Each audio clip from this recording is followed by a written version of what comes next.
I'm here with Philip Yancey. Philip has explored the most basic questions and deepest mysteries of the Christian faith, taking millions of readers with him. Early on, he crafted best-selling books such as Disappointment with God and Where is God When It Hurts?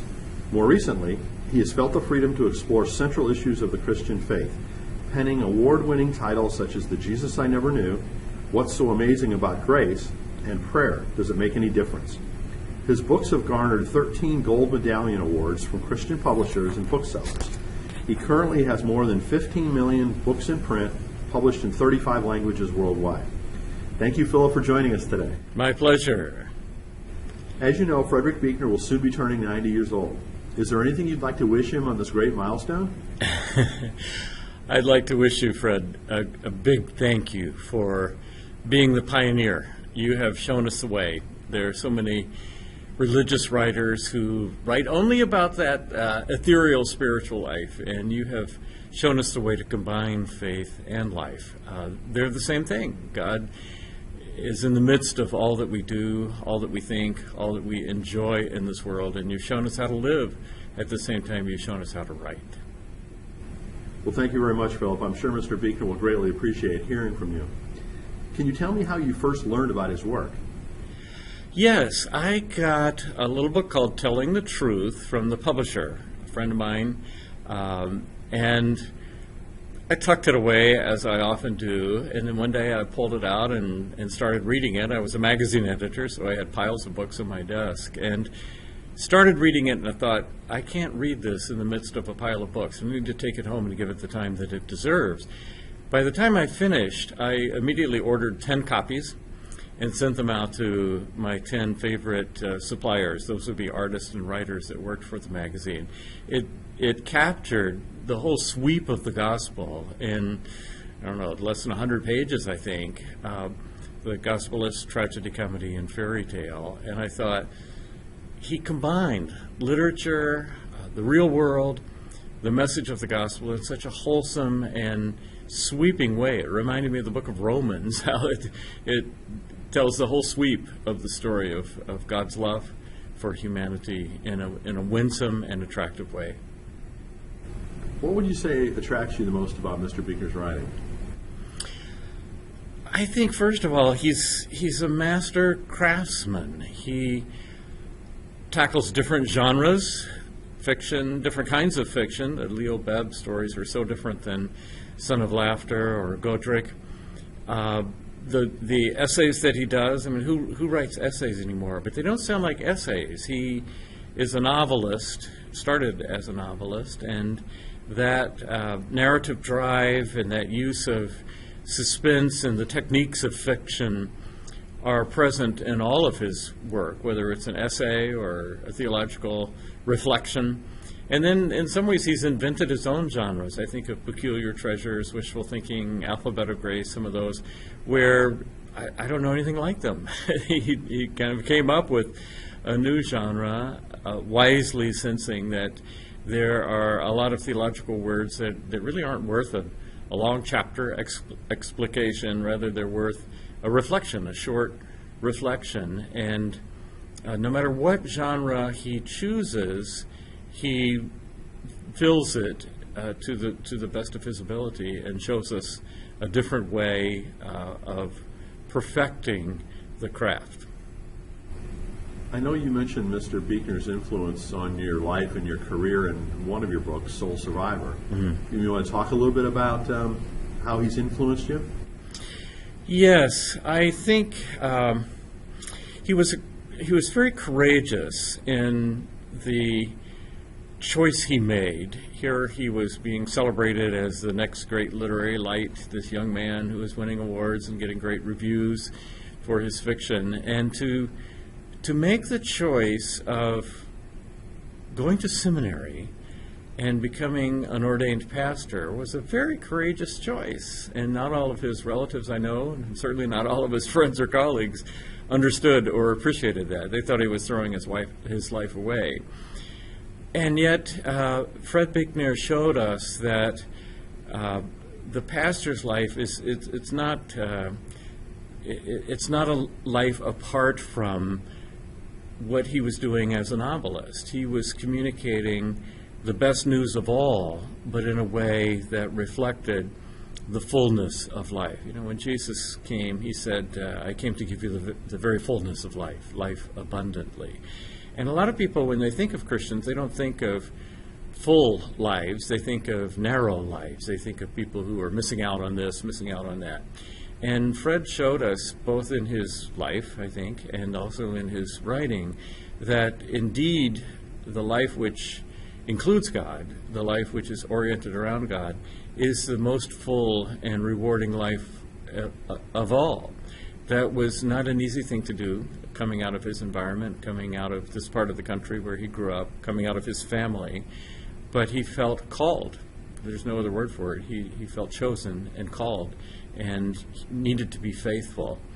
And so for all of us who are tempted to shy away, I suppose, from writing about our faith, maybe we're a little embarrassed about it. In my case, I came from a very different environment, a fundamentalist church environment. I wanted to get away, and Fred Buechner showed me that actually you can, as an artist, trying to be an artist, writing about faith, that's an honorable profession. It's a God-honoring profession, and here's how to do it. Oh, that's a great analogy. You mentioned one of Mr. Buechner's books, Telling the Truth. Which of his books would you say has meant the most to you? I would still have to go back to that, Telling the Truth, just because it reawakened my sense of the grand scheme of God's story on earth. The Bible includes a lot of tragedy, some comedy, and fairy tale in the sense that Mr. Buechner used it. And that is the scheme. I mentioned the book of Romans early on, and people sometimes ask me, what's your favorite verse in the Bible? I don't do verses, but I do chapters. My favorite chapter is Romans 8, because it gives that whole scheme of the groaning cosmos, that the world is groaning, full of tragedy, as Buechner expressed so well.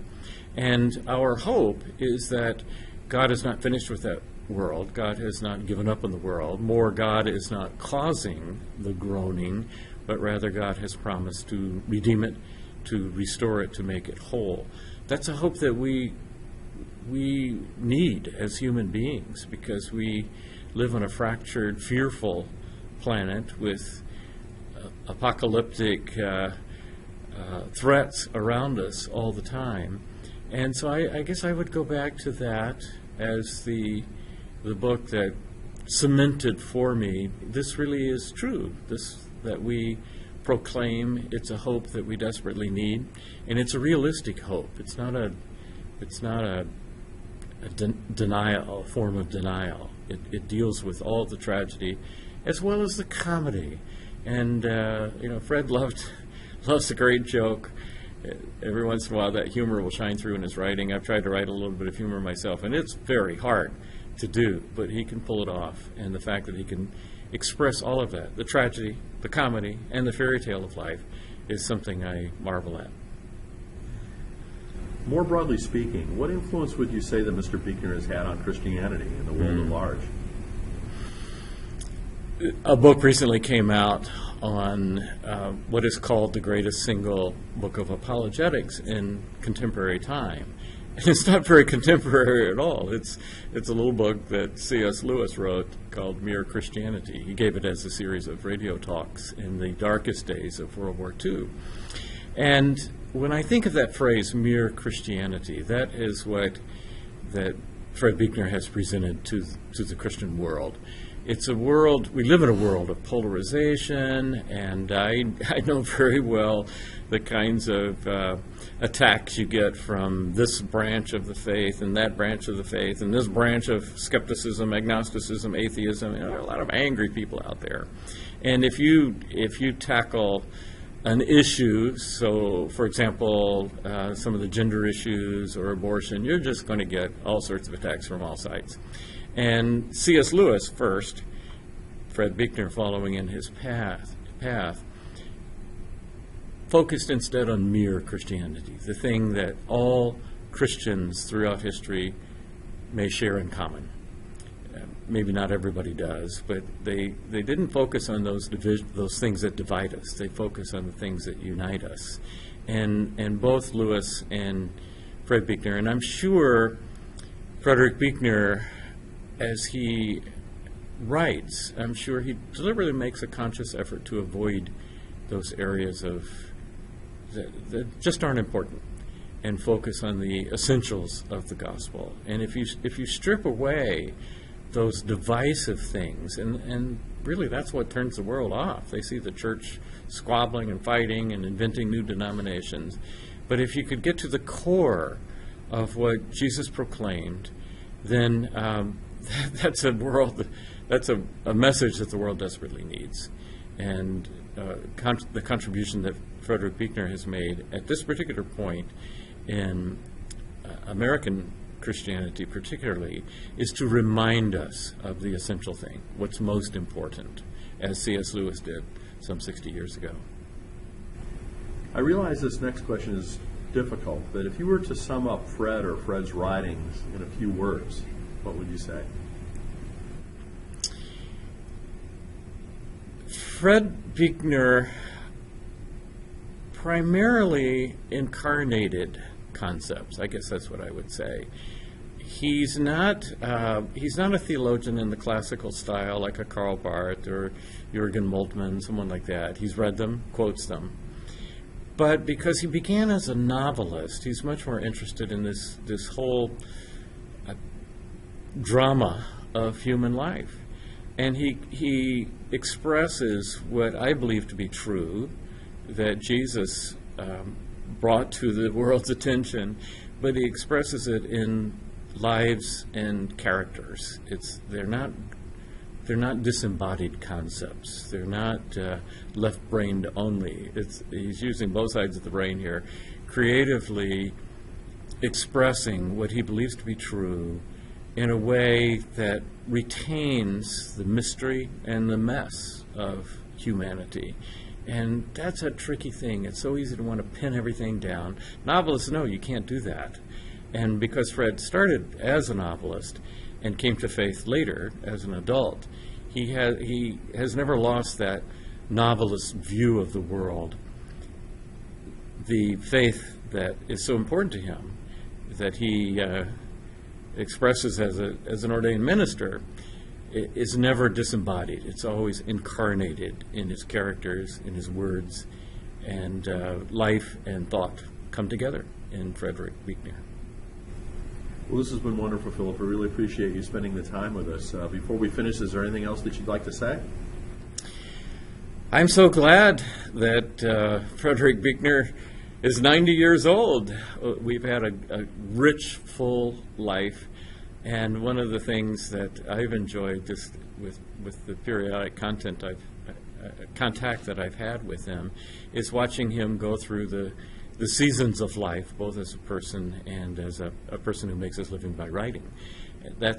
He's shown me the way, and I'm not quite there, but I'm right behind him, and he gives me faith that even the older season of life, it gives new opportunity for reflection and for continuing the craft that I've made my living at. Well, Philip, thank you so much again. I know that Mr. Buechner will appreciate it, and we appreciate your contributions. Thank you. Well, he's been a great gift to the church, to the world, and to me. So happy birthday, Fred.